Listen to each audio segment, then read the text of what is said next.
26 नवंबर 2008। मुंबई का एक मशहूर ताज होटल धुएं और गोलियों की तड़तड़ाहट से कांप रहा था। अंदर दर्जनों बेगुनाह लोग फंसे थे और AK-47 से लैस 4 खूंखार आतंकवादी मौत का नंगा नाच कर रहे थे। तभी होटल के 5वें फ्लोर पर एक जवान कमांडो गोलियों की परवाह किए बिना आगे बढ़ता है। जब गोलियां उसको शरीर की छलनी कर देती हैं और खून बहने लगता है, तब भी उसके आखिरी शब्द अपने साथियों के लिए क्या थे? ऊपर मत आना, मैंने अकेले ही संभाल लूंगा। यह कहानी सिर्फ एक फौजी की नहीं बल्कि भारत माँ के उस महान सपूत की है जिसने दूसरों की जान बचाने के लिए मुस्कुराते हुए अपनी शहादत दे दी। आज की इस वीडियो में हम जानेंगे 51 स्पेशल एक्शन ग्रुप NSG के black cat commando major Sandeep Unnikrishnan की वो अमर गाथा जिसे हर भारतीय को जानना चाहिए। 15 मार्च 1977 को जन्मे संदीप उन्नीकृष्ण बेंगलुरु में पले बड़े। उनके पिता के उन्नीकृष्ण इसरो में एक अधिकारी थे। संदीप के अंदर बचपन से ही देश सेवा का एक ऐसा जुनून था कि वो स्कूल के दिनों से ही क्रू कट फौजी स्टाइल वाल रखते थे। जब भी कोई उनसे पूछता था कि बड़े होकर क्या बनोगे, तो उनका सिर्फ एक ही जवाब होता था कि मुझे फौजी बनना है। 1995 में उन्होंने नेशनल डिफेंस एकेडमी ज्वाइन की और 1999 में बिहार रेजिमेंट में बतौर लेफ्टिनेंट कमीशन हुए। कारगिल युद्ध के दौरान उन्होंने कश्मीर की दुर्गम पहाड़ियों पर आगे बढ़कर अपनी टीम का नेतृत्व किया। उन्होंने बेहतरीन रिकॉर्ड और नेतृत्व क्षमता को देखते हुए उन्होंने देश की सबसे एलीट फोर्स यानी NSG के 51 स्पेशल एक्शन ग्रुप में चुना गया।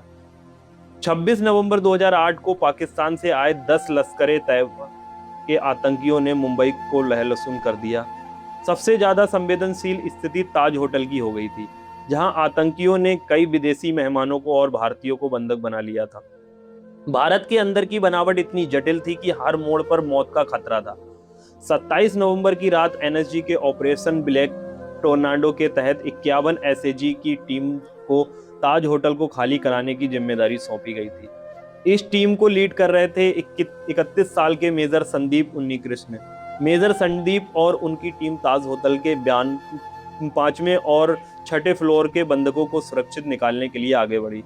6ठे फ्लोर से कई लोगों को सुरक्षित निकालने के बाद जब मेजर संदीप अपनी टीम के साथ 5वें फ्लोर की तरफ बढ़े तो कमरे के अंदर से आतंकियों ने अचानक अंधाधुंध फायरिंग शुरू कर दी।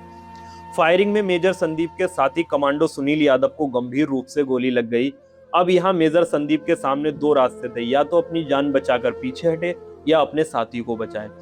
मेजर संदीप ने बिना अपनी जान की परवाह किए भारी गोलाबारी के बीच आगे बढ़कर कमांडो सुनील को खींचकर सुरक्षित निकाला और आतंकियों को अपनी तरफ गोलियों से उलझाया रखा। अपने घायल साथी को पीछे भेजने के बाद मेजर संदीप अकेले ही उन आतंकियों का पीछा करते हुए 5वें फ्लोर के कोऑर्डिनेट के आगे बढ़े।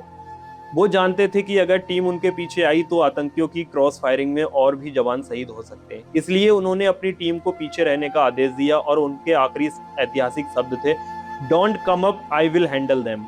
मेजर संदीप अकेले ही 4 आतंकियों पर टूट पड़े। उन्होंने आतंकियों का आगे बढ़कर सामना किया और आमने सामने की मुठभेड़ में उन्होंने कई गोलियां खाई। शरीर से खून बह रहा था, लेकिन जब तक उनके शरीर में आखिरी सांस बची थी वो दुश्मनों पर गोलियां बरसाते रहे। उनकी इस बहादुरी में आतंकियों को एक ही जगह पर घेरे रखा, जिससे बाकी NSG कमांडोज को बाकी के बंधकों को सुरक्षित निकालने का वक्त मिल गया।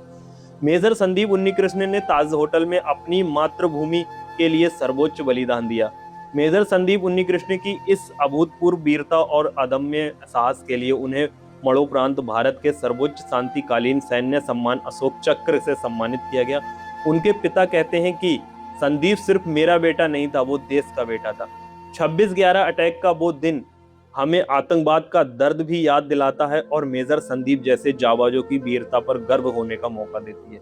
भारत माता के इस महान वीर सबूत को हमारा सत नमन। अगर आपको मेजर संदीप उन्नीकृष्ण की यह कहानी प्रेरणादायक लगी हो तो कमेंट में जय हिंद जरूर लिखें। वीडियो को लाइक करें और ऐसे ही भारत के नायकों की कहानियों के लिए चैनल को सब्सक्राइब करें। जय हिंद, जय भारत।